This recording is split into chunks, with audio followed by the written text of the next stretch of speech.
어디 가서 이제 다 너는 신굿을 해야 된다. 아직 신내림을 안 한 거예요. 그래서 선생님 저는 유명한 데 다 가봤어요. 10군데 가보고 20군데 가봤고요. 유튜브 구독자 몇 명인 사람한테도 가봤고요. 뭐 선생님 와봤는데 뭐 선생님도 역시나 그렇게 말씀하시네요. 그러면은 이렇게 본인이 이제 굉장히 뭔가가 큰 그릇이 된 걸로 얘기를 하는 거죠.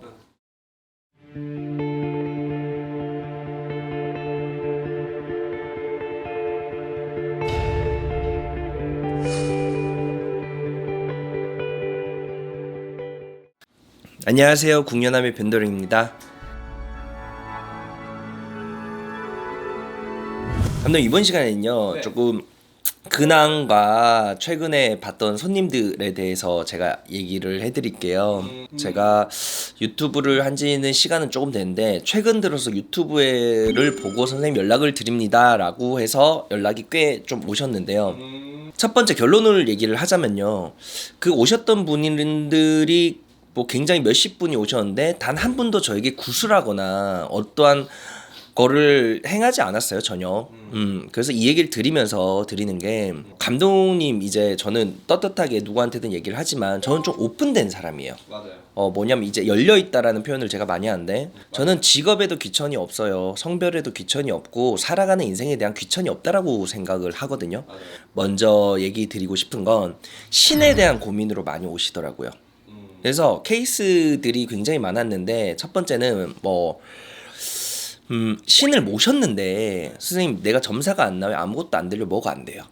근데 이분들은 어떤 심정을 사실은 가질 수밖에 없냐라면은, 내가 비싼 돈을 하고 구슬하고 신구슬하고 뭔가를 했는데도 되지도 않아서 이 불심이란 게 가득하단 말이에요.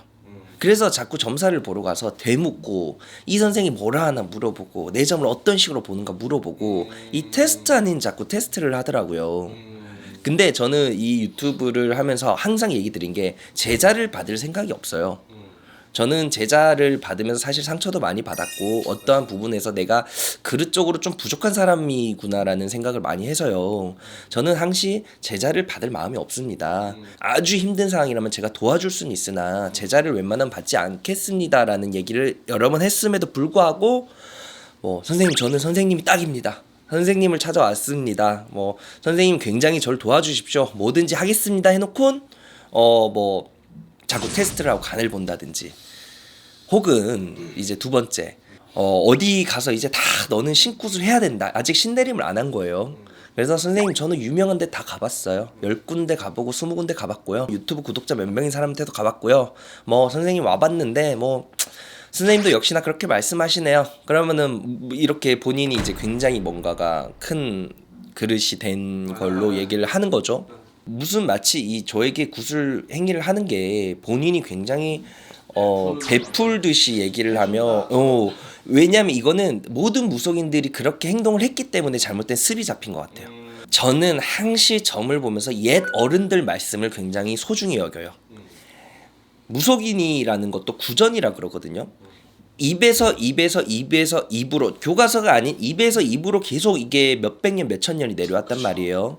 그 사이에 많은 변질도 됐을 거니와 많이 변동도 되고 어떠한 사건에 의해서 사라진 것도 있고 생겨난 것도 굉장히 많아요. 하지만 제가 하나 믿는 건 이 사람의 인연, 그리고 이 특히 신의 인연이라는 건요, 거의 부모와 자식 간의 인연이라고 본대요.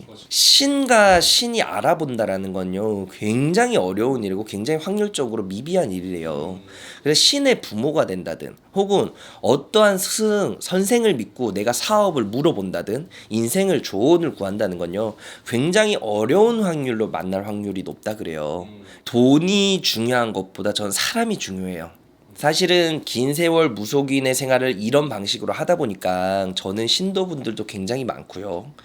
감독님 저번 시간에 제가 유튜브 했다시피 한 달에 이제 초를 받고 촉값도 굉장히 상당히 제 입장에서는 많은 충분한 금액을 받아요. 그래서 저는 사실은 아마 항상 요즘 입버릇처럼 하는 게, 조금 시간이 3, 4년 정도가 지나면 나는 아마 산속에 들어가서 돌을 닦고 기도만 하고 손님들, 내 기존 신도들만 케어하면서 살지 않겠냐라는 얘기를 많이 하거든요. 혹여나 이 유튜브 보시고 이 컨텐츠의 얘기를 하는 거는요, 이제 무속인 선생님들, 또 이제 조금 힘드신 분들, 또 제자의 길을 가시기 전에 선생님들께서 질문을 많이 해오시는데요. 저한테 오실 때는요, 조금 깊은 생각을 하고 오셨으면 좋겠어요. 저는 내가 연이 안 된다라고 생각을 하면은 점사를 보러 오신 분도 점사비를 드리고 돌려 보내는 사람이거든요. 그래서 뭐 테스트하러 오지 마세요 이 뜻은 아니고요. 굉장히 신중한 생각을 하고 굉장히 예의를 차리고 오신다면 저도 아주 흔쾌히 예의 범절과 성심성의껏 상담을 해드릴게요. 그리고 이 통탈들어 이 신에 대한 고민, 조상에 대한 고민이 있는 분들께 이 얘기를 해드릴게요. 점사라는 건요 무조건 맞아야지만 되는 거예요. 아주 큰 신이 왔어, 아주 대단한 조상이 너를 도와줘, 네 옆에 할머니가 보여서 너를 도와줘, 이 얘기는 굉장히 불쾌하고 옳지 않은 얘기고요. 모든 사람의 인생은 마음 인자에 있다 그러거든요. 내가 이 노력하고 어떠한 가닥을 잡고 열심히 살 생각이 있는 상황에서 조금 내담을 하러 오시면 좋을 것 같아요. 다음 시간에도 제가 좀 전 보면서 최근 거 에피소드 또 얘기해 드릴게요. 감사합니다.